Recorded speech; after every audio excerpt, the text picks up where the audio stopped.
சத்தமா சொல்லுங்கய்யா. என்ன பேசுறீங்களா? சத்தமா சொல்லுங்க. நேரடியா தானே சார் சட்டமா சார். இல்ல டிஎஸ்பி கிட்ட சொல்லிக்கலாமான்னு கேட்டு சொல்லிட்டு சார் சொல்லிட்டோமா லைவ்ல போயிட்டு இருக்காங்கன்றது அதை சொல்லுங்க சார். சத்தமா சட்ட முறையா தான் சார் எடுத்து போடுறீங்க. லீகலா பண்றீங்க. சட்டமா சொல்லுங்க.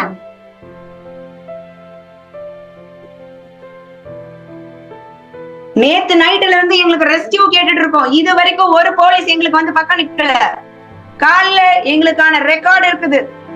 சவுத் போலீஸ் ஸ்டேஷன்ல இருந்து நான் இப்ப வரேன். 4 மணி ஆயிடுச்சுமா. உங்களுக்கு நான் வரேன், நான் வந்து பாக்குறேன் தான் சொன்னாங்க. இன்ன வரைக்கும் வரல. இந்த நேரத்துல வந்து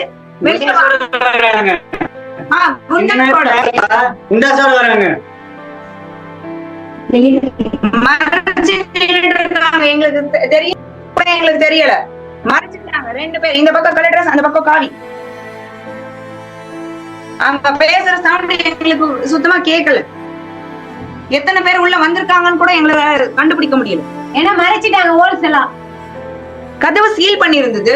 நாங்க சட்டவிரோதமா உடைச்சிட்டேன்னு சொல்லிட்டு வாங்க. இப்போ கதவு சீல் தான் பண்ணி இருந்தது. எப்படி உள்ள வந்தாங்க இவங்க?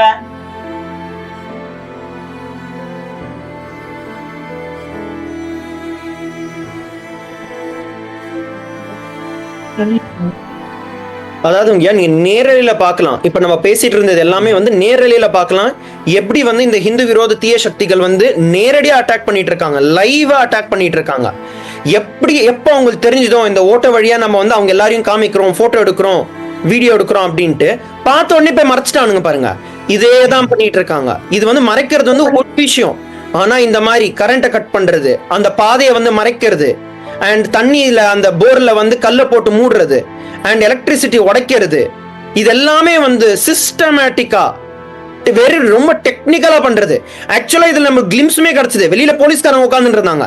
எப்படி போலீஸ் உட்கார்ந்துட்டு இருக்க இடத்துல எங்களுக்கு பாதுகாப்பு கொடுக்க வேண்டிய விஷயத்துல இதெல்லாம் நடக்கும்? அப்ப நிஜமாவே போலீஸ் அவங்க பண்ண வேண்டிய விஷயம் பண்றாங்களா, இல்ல போலீஸ் விஷயத்துல மத்தவங்க பண்ணிட்டு இருக்காங்க?